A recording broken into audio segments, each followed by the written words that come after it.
Message में क्या पूछ रहे हो?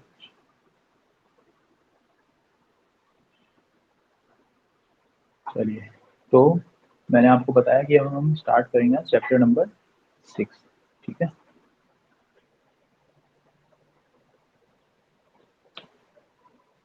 Chapter number 6, continuity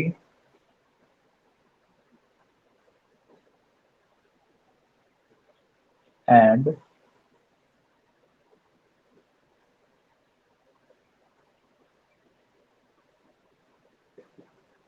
differentiability. ठीक, कॉन्टिन्यूटी एंड डिफरेंशिएबिलिटी, शॉर्ट में मैं इसको C and D word use कर लूंगा। ठीक है, chapter number 6 C and D. तो अगर हम इसके बेसिक की बात करें तो याद करिए, जब आप 11th क्लास में पढ़ रहे थे डिफरेंशिएशन, चैप्टर नंबर जो 13 था हमारा, अ, उसमें आपने पढ़ा था concept of limit and then आपने पढ़ा था डिफरेंशिएशन। ठीक है ना? कंसेप्ट ऑफ लिमिट जब आप पढ़ रहे थे तो वहां पे आपने लिमिट्स की एग्जिस्टेंस पढ़ी थी, राइट? और एग्जिस्टेंस ऑफ लिमिट क्या थी कि जो लिमिट होती है वो, मतलब कोई भी पर्टिकुलर गिवन पॉइंट पे लिमिट एग्जिस्ट कर रही है या नहीं कर रही है। ठीक है, so what was the rule? The rule was, if we find the value of limit just before left of that point and just after that point, मतलब अगर मान लीजिए मुझे x बराबर a पे लिमिट की एग्जिस्टेंस चेक करनी है किसी भी function f x, means let कर लिया हमने कि एफ एक्स कोई भी रियल फंक्शन है, एफ बी यानी real function in the subset of real number, और उसी रियल नंबर में से मैंने कोई भी एक पॉइंट ए मान लिया। ठीक है, अब उस पॉइंट ए के लिए हमें ये चेक करना होता था कि वो जो फंक्शन है उस फंक्शन की क्या लिमिट एग्जिस्ट कर रही है उस पर्टिकुलर पॉइंट पे। ठीक, तो उसके लिए हमारा सिंपल सा ये रूल था कि हम उस पॉइंट के जस्ट बिफोर, मतलब थोड़ा सा पहले, यानी लेफ्ट हैंड लिमिट जिसे हम बोलते थे, और सिमिलरली हम फाइंड आउट करते थे राइट हैंड लिमिट जो होती थी just after that point, slightly after. Means अगर ए की वैल्यू सपोज 1 है तो हम 1.001 पे चेक करेंगे, that is are H L, और हम 0.99 पे चेक करेंगे, that is L H L. ठीक है, बहुत माइनर सा डिफरेंस होगा। और अगर इन दोनों पे हम चेक करते थे वो इक्वल आती थी, तब हम लिखते थे कि yes, limit of this particular function at this point exist. ठीक है, तो ये कंसेप्ट आपने लिमिट्स का ऑलरेडी पढ़ा हुआ है। ठीक है, उसी और डिफरेंशिएशन पढ़ा हुआ, उसी कंसेप्ट को हम अब कंटिन्यू कर रहे हैं, जो है कंटिन्यूटी एंड डिफरेंशिएबिलिटी। तो बेसिकली पहले हम जानेंगे कि कंटिन्यूटी है क्या, ठीक है, फिर बाद में डिफरेंशिएबिलिटी समझेंगे। तो कंटिन्यूटी को, और हाँ, इस चैप्टर में बेसिकली आपको ना कंसेप्ट ऑफ कंटिन्यूटी समझना है, देन आपको कंसेप्ट ऑफ डिफरेंशिएबिलिटी समझना है कि कंटिन्यूटी का कंसेप्ट क्या है। ठीक है, और कंटिन्यूटी के बाद डिफरेंशिएबिलिटी का कंसेप्ट क्या है और इन दोनों में आपस में क्या रिलेशन होता है, तो हम ये चीज़ें पढ़ेंगे। ठीक है, अब मैं बात करता हूँ कॉन्टिन्यूटी को समझने के लिए। तो कॉन्टिन्यूटी को टच में लाने के लिए मैं एक एग्जांपल कंसीडर कर रहा हूँ पहले। ठीक है, सबसे पहले मैंने एक एग्जांपल कंसीडर किया यहाँ पे, let f x be any function defined as,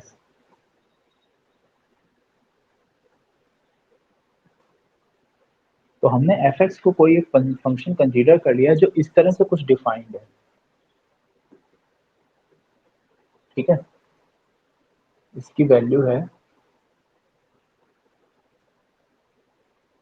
कि x ग्रेटर और देन जीरो, ग्रेटर देन और जीरो पे डिफाइंड है कुछ, और लेस देन जीरो के लिए भी डिफाइंड है। ठीक है, मतलब सभी रियल नंबर के लिए वो डिफाइंड है। ठीक है, तो अगर मैं इसकी बात करूं तो यहाँ पे जो वैल्यू डिफाइंड है वो एफ एक्स की वैल्यू है, मान लेते हैं हम 2, और यहाँ पे जो डिफाइंड है वो हमने मान लिया 3। ठीक, क्लियर? ये कोई फंक्शन है। अब हम इसका ग्राफ बनाते हैं। सो graph of this function will look like,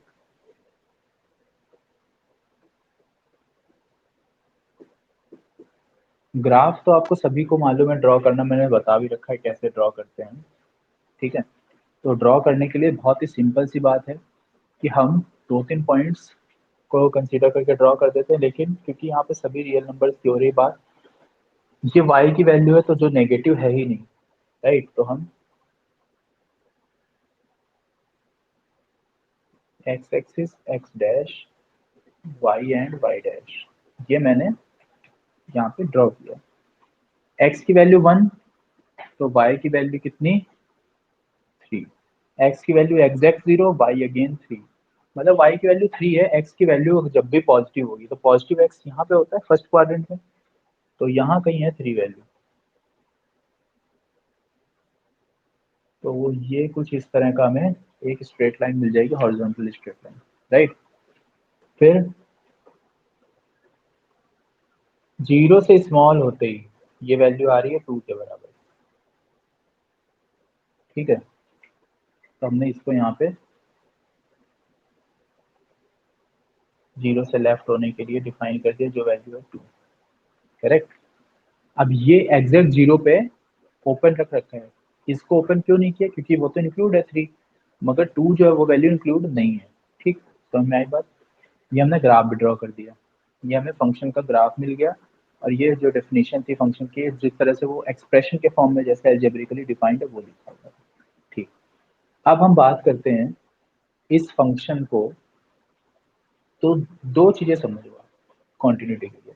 पहली बात कि अगर मान लीजिए मैं यहाँ पे कोई पॉइंट कंसीडर किया मैंने, एक पॉइंट कंसीडर किया मैंने इधर -1, ठीक है। क्या -1 के लिए इस फंक्शन, ये फंक्शन जो है ये कॉन्टिन्यूअस होगा, तो हम चेक करते हैं। -1 कहीं इधर होगा, ठीक। +1 कहीं इधर होगा, 2 इधर होगा, 3 एंड सो ऑन, ठीक। ये मैंने कंसीडर किया। अब देखो 1 की अगर मैं बात करूँ, +1 की, तो y की वैल्यू क्या है 3 है ना। यहाँ पे लिखते हैं एट x बराबर 1। अगर मैं बात करूँ LHL, तो वो कितना आ रहा है 1 आ रहा है, सॉरी 1 से थोड़ा सा पहले, 1 से थोड़ा सा पहले, तो वैल्यू तो 3 है ना अभी भी, यहाँ पे हमने लिख दिया। 1 पे चेक करना है ना, तो 0.99, ठीक। फिर मैंने RHL को चेक किया, ये भी 3 है। इस पे चेक करके देख लिया, अभी भी 3 है ना। फिर मैंने एफ एग्जैक्ट 1 पे चेक किया, वो भी तो 3 है ना। इस केस के लिए तो ये है, ठीक। दूसरा केस मैंने इधर कंसीडर किया एट x बराबर -1। अब मैं LHL देखूं तो कितना है, RHL देखूं वो कितना है। अगर हम -1 पे चेक करें, तो लेफ्ट हैंड लिमिट -1 से और थोड़ा सा माइनस हो जाओ, तो वो वैल्यू है अभी भी 2, और x कितना है -1.001, ठीक। लेफ्ट होने को राइट जा रहे हैं तो भी 2 ही है। अब कितना हो जाएगा, माइनस का 0.99 हो जाएगा, ठीक।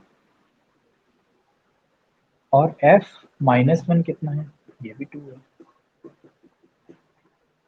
तो हमने जो ये दो केस लिए, ठीक, तीनों वैल्यू बराबर आ रही है, लिमिट के थोड़ा सा पहले, मतलब उस पर्टिकुलर पॉइंट से थोड़ा सा पहले, थोड़ा सा आगे, और बराबर उस पॉइंट पे, तीनों वैल्यू इक्वल है। इसको कंसीडर किया, वो भी तीनों इक्वल है ना। अब हम कंसीडर करते हैं पॉइंट x बराबर 0, एट x बराबर 0। LHL की वैल्यू क्या है, LHL मतलब जहाँ पे x की वैल्यू 0 से कम हो जाए, 0 से कम होने का मतलब -0.001 टाइप, है ना। 0 ये पॉइंट है, इससे थोड़ा सा लेफ्ट आ गए हम, थोड़ा सा लेफ्ट आती वैल्यू तो 2 हो गई ना, ठीक। RHL यानी x की वैल्यू अब 0.001 है, मतलब थोड़ा सा राइट शिफ्ट हो गए, तो 3 है, ठीक। और f 0 वो भी 3 है, जिस टाइम x की वैल्यू बराबर 0 है, ठीक। तो जो मैंने 3 केसेस कंसीडर किए, इन 3 केस को आप ध्यान से देखो, इसी से हमें समझ में आ जाएगी डेफिनेशन कॉन्टिन्यूटी की, ठीक है। तो हमने ये देखा, -1 का केस तीनों वैल्यू बराबर है, 1 का केस अगेन तीनों वैल्यू बराबर है, 0 का केस नहीं है बराबर। कोई दो वैल्यू इक्वल है मगर एक वैल्यू अलग है ना। RHL और at exact point both are same but left hand limit is not equal, correct. तो इसका मतलब हमें ये पता लगा कि कोई भी फंक्शन कंटिन्यूअस तब कहा जाएगा, दो दो डेफिनेशन हमें यहाँ से पता लगेगी, ठीक है। एक एक्चुअल डेफिनेशन की तरह ही है और दूसरा हम उससे ग्राफ से ड्राइव कर रहे हैं दूसरी जो स्टेटमेंट है ना। तो पहला स्टेटमेंट तो ये है कि अगर एफ एक्स कोई भी रियल नंबर हो, सॉरी कोई भी रियल फंक्शन हो जो डिफाइंड हो किसी भी सबसेट रियल नंबर की किसी भी सबसेट के लिए, ठीक है, और उसी सबसेट का कोई भी पॉइंट हम कंसीडर कर लें, ए या सी कोई भी पॉइंट कंसीडर कर लें, तो उस पॉइंट के लिए फंक्शन कंटिन्यूअस माना जाएगा केवल और केवल तब जब LHL RHL और FC, अगर हम सी पॉइंट कंसीडर कर रहे हैं तो वो तीनों बराबर हैं। या तो ऐसे याद रखो या फिर ऐसे याद रखो आप। देखो definition one,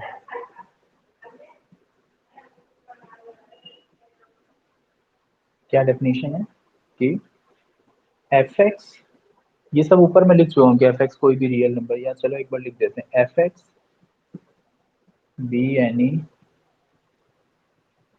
real function for all x belongs to R, ठीक है, for all x belongs to R मतलब ये for any subset of real number,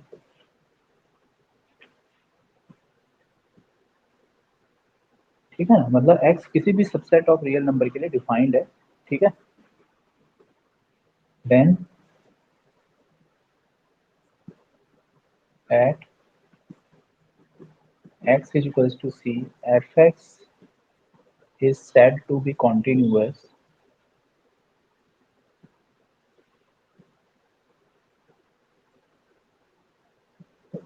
fx को हम कंटिन्यूस कब कह पाएंगे, याद करिए आपने 11th क्लास में लिमिट के कंसेप्ट में क्या पढ़ा था कि अगर LHL ये वैल्यू और अगर RHL ये वैल्यू, अगर ये दोनों बराबर हो जाएं तो वही वैल्यू, मतलब ये दोनों वैल्यू कोइंसाइड कर जाएं, ठीक है। If the value of left hand limit and the value of right hand limit coincide, then this is the value of the limit, ठीक है, मतलब limit at that point, right, for the function. अगर F x के लिए हम ए पे check करते थे तो हम क्या चेक कर देते हैं, लेफ्ट हैंड लिमिट और or R H L right hand limit. अगर दोनों कोइंसाइड कर जाती थी तब हम बोलते थे कि यस लिमिट एग्जिस्ट कर रही है और लिमिट की वैल्यू इतनी है, ठीक। और नहीं एग्जिस्ट करती थी मतलब वो दोनों नॉट इक्वल होते थे, करेक्ट। तो अभी इस केस में दोनों बराबर हैं, इसका मतलब हम ये कह सकते हैं कि limit x tends to c f x, इसकी वैल्यू एफ सी के बराबर हो जाए।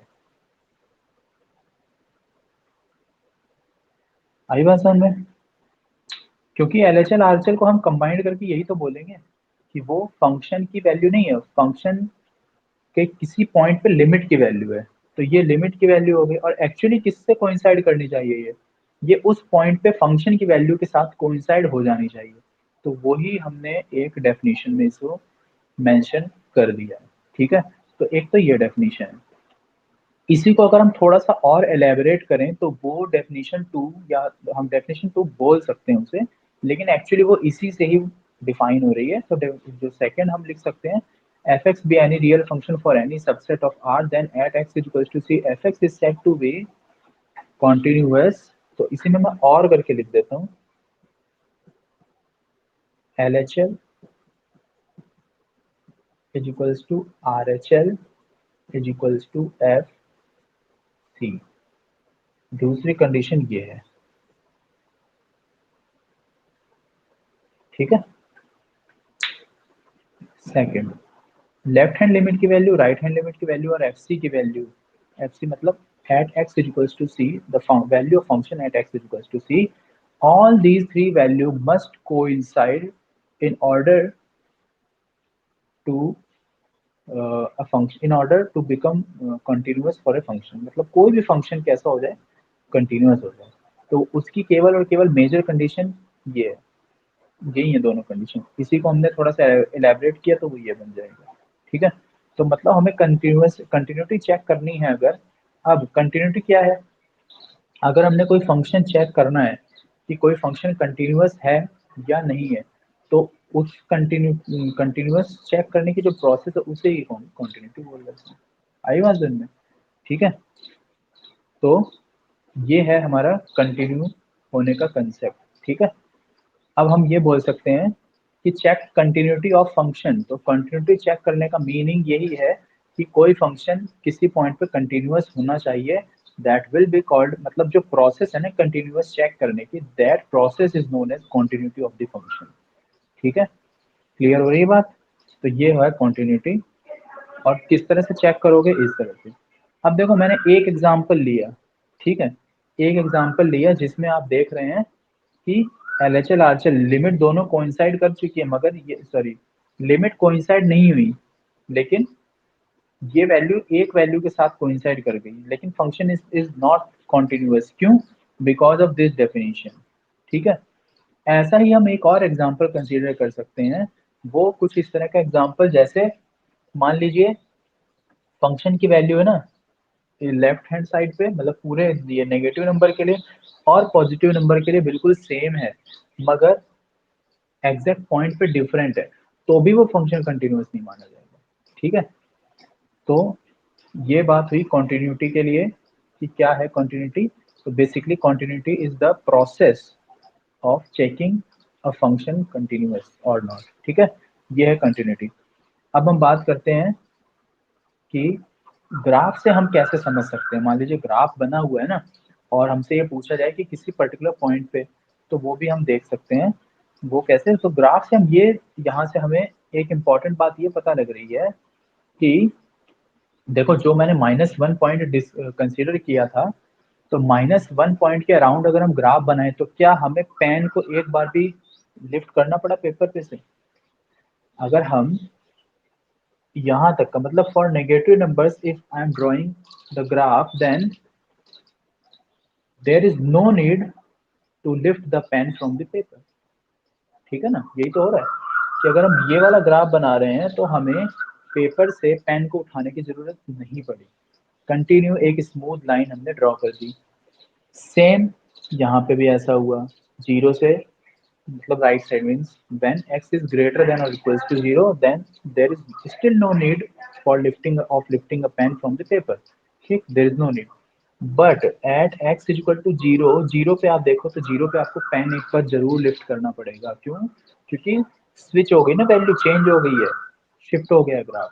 ठीक है, मतलब हम ये बोल सकते हैं ग्राफ देख के कि अगर हमें बिना किसी प्रॉब्लम के, अगर हम बिना मतलब फ्लो में ग्राफ बना दें तो फंक्शन कंटिन्यूअस माना जाएगा। मतलब हम ये बोल सकते हैं कि if we draw the graph of a function without lifting the pen from the paper, then function will be continuous. ठीक है, but if we need to lift the pen from the paper while drawing the graph of the function, then the function will not be continuous.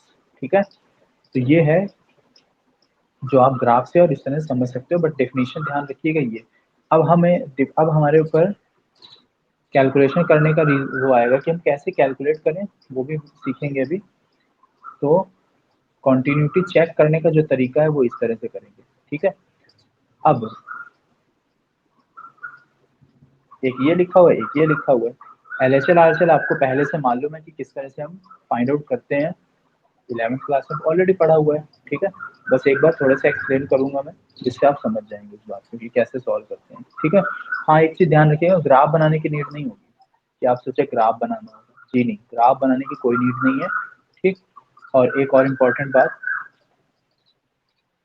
यहाँ पे function की domain क्या बताई गई है? Domain of the function is a subset of real number. ठीक है ना, रियल नंबर का कोई भी वो सबसेट है। तो इस सबसेट में मान लीजिए कोई भी पॉइंट, एक भी पॉइंट ऐसा अगर नहीं है कि जिसके लिए फंक्शन, जिसके लिए ये कंडीशन हमेशा ट्रू हो रही हो, तो हम बोलेंगे कि function is continuous in its domain. समझ में आई बात? मतलब F x particular function is continuous for all the values in its domain. ठीक है, तो ये तो हो गया अगर कंटिन्यूअस होता है सभी पॉइंट्स के लिए, उसके लिए। ठीक, दूसरी बात, जैसे ये है, इस ग्राफ को देखो ध्यान से आप, इस डोमेन के लिए कंटिन्यूस, मतलब डोमेन के सबसेट के लिए, डोमेन तो ये पूरा है ना, इस सबसेट के लिए कंटिन्यूस ऑलवेज, इस सबसेट के लिए ऑलवेज कंटिन्यूस। लेकिन बराबर जीरो के लिए क्या वो कंटिन्यूस था? जी नहीं, बराबर जीरो होने पे वो कंटिन्यूस नहीं था फंक्शन, है ना। तो जो बराबर जीरो वाला पॉइंट था, इसको हम फिर बोलेंगे क्या? इसको हम बोलेंगे पॉइंट ऑफ डिसकंटिन्यूटी। ठीक है, तो हम ये बोल सकते हैं कि the point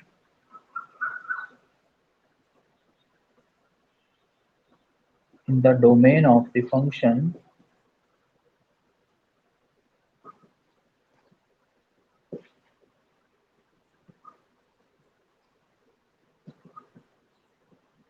where fx is not continuous, और नॉट कंटिन्यूस को हम डिसकंटिन्यू भी बोल सकते हैं, ठीक है। Is not continuous is called the point of discontinuity.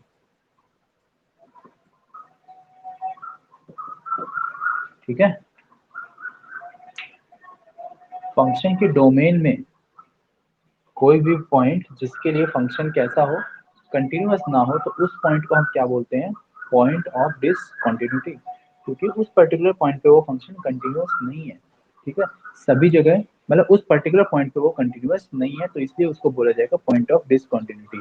क्योंकि इस चैप्टर में क्वेश्चन ऐसे ही आते हैं जिसमें हमें कंटिन्यूटी चेक करनी होती है। तो एक तो जनरल आ सकता है क्वेश्चन, मतलब केवल एक सिंपल क्वेश्चन लिख दिया गया और बोला जाएगा कि check the continuity of this function. ठीक है, अभी हम कुछ थ्योरम भी पढ़ेंगे इससे रिलेटेड। अब वो जब थ्योरम पढ़ लेंगे, उनके स्टेटमेंट जब हमें याद हो जाएंगे, उसके बाद हम क्वेश्चन को बहुत इजीली कर पाएंगे, कोई प्रॉब्लम नहीं आएगी।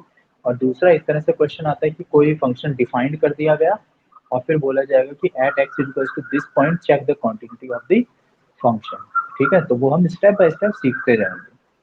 ठीक है, तो ये है कंटिन्यूटी के बारे में। ठीक, अगर मैं मान लीजिए एक एग्जांपल यहीं पे कंसीडर करूँ, ठीक है, एग्जांपल कंसीडर कर लेता हूँ इधर ही, केवल समझने के लिए। Check continuity of fx defined as x square, check quantity of this function at x is equal to 0।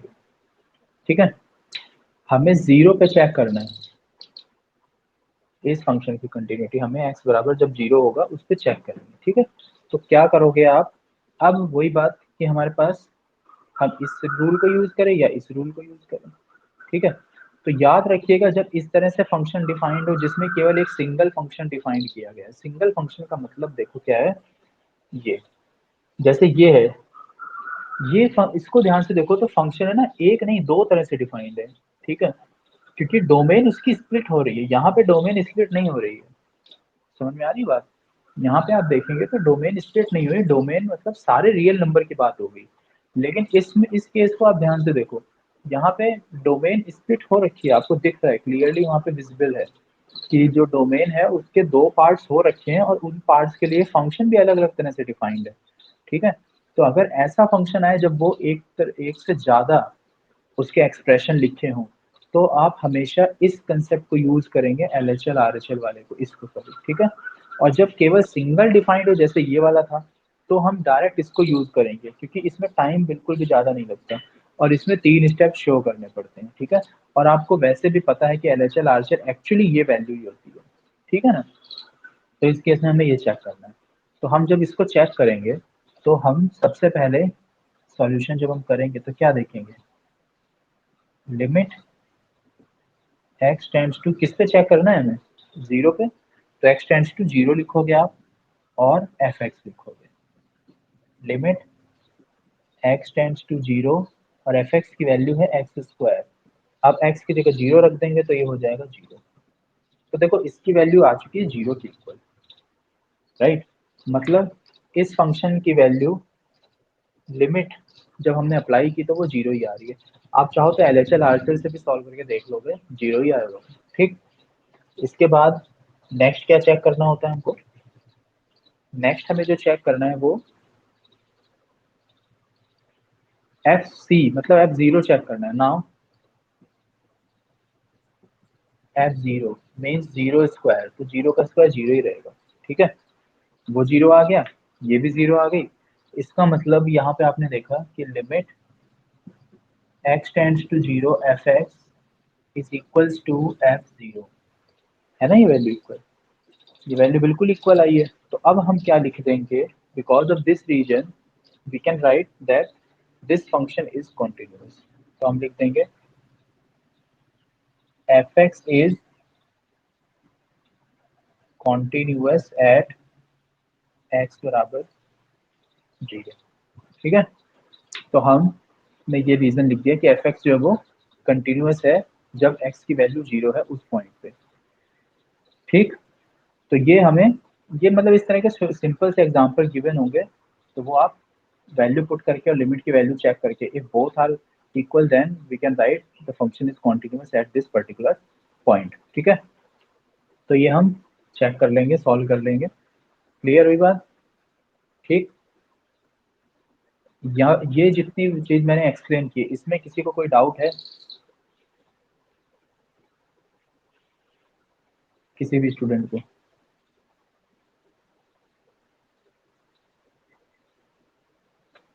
ध्यान रखिएगा जो चीजें बताई गई इंपॉर्टेंट, ये डेफिनेशन है फंक्शन की कॉन्टिन्यूटी के लिए, ये भी।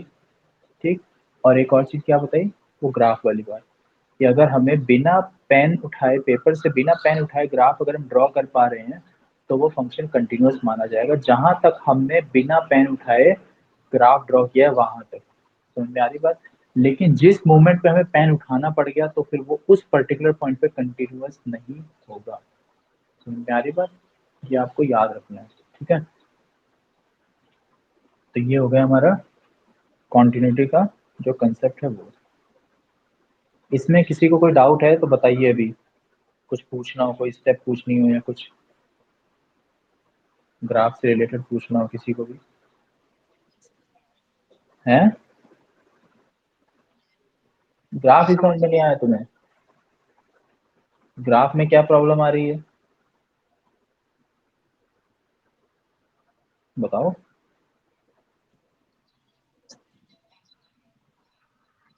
तो ये तो ग्राफ हमने कंसीडर किया है ना, ये फंक्शन हमने कंसीडर किया है कि x की वैल्यू जब पॉजिटिव है तो फंक्शन की वैल्यू 3 है हमेशा। ठीक, और जब x की वैल्यू नेगेटिव है तो फंक्शन की वैल्यू 2 है हमेशा। आई बात समझ में? अब x की वैल्यू 1 रखें, 1 कैसा है, पॉजिटिव है ना, 0 1 2 3 एंड सो ऑन। तो जब भी x की वैल्यू 0 1 2 3 एंड सो ऑन होगी तो फंक्शन की वैल्यू तो 3 है ना, तो y की वैल्यू मतलब fx मतलब y होता है, यानी y 3 है। तो हमने y की जगह 3 बना दिया, तो 3 कहाँ होगा, इन सभी पॉइंट्स के लिए 3 है ना हमेशा, मतलब यहाँ से 0 से स्टार्ट होके इन्फिनिटी तक हमेशा वो 3 है, तो ये वैल्यू हो गई कितनी, 3। समझ में आ रही बात? फिर जब x नेगेटिव है, नेगेटिव मतलब 0 से जैसे लेफ्ट होंगे नेगेटिव आना स्टार्ट हो गया है, x सेकंड क्वाड्रेंट में तो नेगेटिव हो जाता है। तो ये सारी वैल्यूज नेगेटिव वाली हैं यहाँ तक, माइनस इन्फिनिटी यहाँ कहीं लाई कर रहा होगा। तो यहाँ तक ग्राफ जो है वो उसकी वैल्यू क्या है, उसकी वैल्यू कितनी है भाई, 2 है। तो हमने ग्राफ में रिप्रेजेंट कर दिया एक as straight line, horizontal line which is showing y equal to 2। समझ में आई बात? तो ये वैल्यू y की 2 होगी।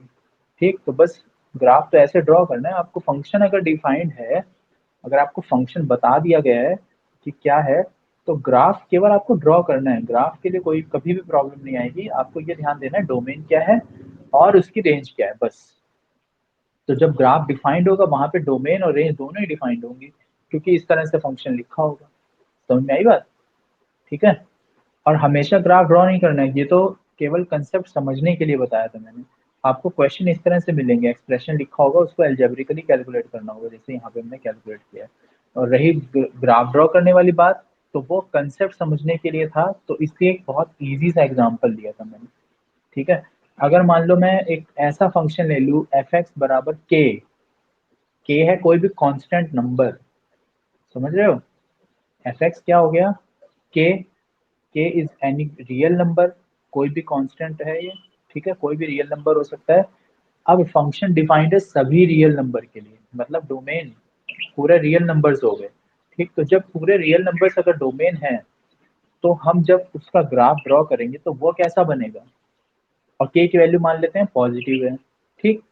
तो बेटा जब उसका ग्राफ आप ड्रॉ करोगे ना तो वो ग्राफ तुम्हें कुछ इस तरह का दिखेगा। सपोज यहाँ है के की वैल्यू मान लेते हैं, तो इस तरह का ग्राफ दिखेगा जैसे ये रखा हुआ है ना, मतलब यहीं पे ड्रॉ करके दिखा रहा हूँ मैं इस तरह का।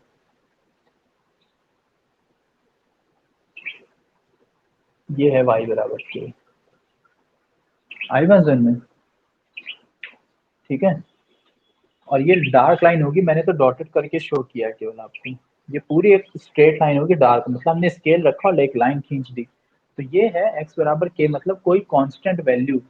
अब अगर हम इसकी बात करें तो कंसेप्ट से अगर इसको समझें तो क्या ये कंटिन्यूअस होगा, बताओ क्या ये कंटिन्यूअस होगा। तो दो जो कंसेप्ट बताए दोनों देखो, क्या ग्राफ ड्रॉ करने के लिए पेन उठाना पड़ा। हम्म जब हम ग्राफ ड्रॉ कर रहे थे तो हमने एक स्ट्रेट लाइन सीधे खींच दी ना, हमें ऐसा तो नहीं करना पड़ा कि इस मार्कर को मैंने बोर्ड से हटाया हो एक बार भी, बिल्कुल नहीं हटाया, सीधे एक लाइन ड्रॉ हो गई। तो मतलब क्या हुआ, अगर हम उसके थ्रू समझें तो भी कंटिन्यूअस। दूसरा अगर हम इसके थ्रू समझें कि अगर हम लिमिट की वैल्यू फाइंड आउट करें किसी भी पॉइंट पे, मान लो जीरो पे भी देखेंगे तो जीरो से लेफ्ट के है वैल्यू, जीरो से राइट के है वैल्यू, बराबर जीरो पे वहां भी के है वैल्यू, वन पे देखेंगे लेफ्ट राइट इक्वल के, मतलब सब जगह ही के है, वो हमेशा कभी वैल्यू चेंज हो ही नहीं रही है। तो ये फंक्शन फिर कैसा माना जाएगा, कंटिन्यूअस माना जाएगा, ठीक है, मतलब ये कंटिन्यूअस है। और इस फंक्शन को हम बोलेंगे कि f x is a continuous function is continuous everywhere, ठीक है, ये हमेशा कंटिन्यूअस है। तो ये एक थ्योरम भी है, ठीक है। थ्योरम धीरे धीरे हम एक एक करके मैं लिखवा दूंगा, वो आपको एज अ स्टैंडर्ड रिजल्ट याद रखना होगा, क्योंकि उनका यूज करेंगे हम कॉन्टिन्यूटी चेक करने में। क्वेश्चन जैसे आता है ना कि एक फंक्शन दिया होगा, बोला जाएगा check the continuity of the function, और कुछ बताया नहीं जाएगा कि किस पॉइंट पे चेक करना है, मतलब हमें सारे रियल नंबर्स की बात हो रही होगी वहाँ पे, जैसा फंक्शन डिफाइंड होगा अकॉर्डिंग टू दैट जो भी उसकी डोमेन होगी उसके लिए हमें चेक करना होता है, ठीक। तो कंटिन्यूअस, ये चीज ध्यान रखना। रंजन अभी कोई डाउट तो नहीं है ग्राफ के लिए कि कैसे ड्रॉ करना होता है, किस तरह से ड्रॉ करना है, वो जो भी फंक्शन डिफाइन होगा उसके अकॉर्डिंग हम ग्राफ ड्रॉ कर देते हैं, ठीक है। और कंटिन्यूटी चेक कैसे करना है, सिंपल सा रूल है, ठीक है। और किसी का कोई डाउट,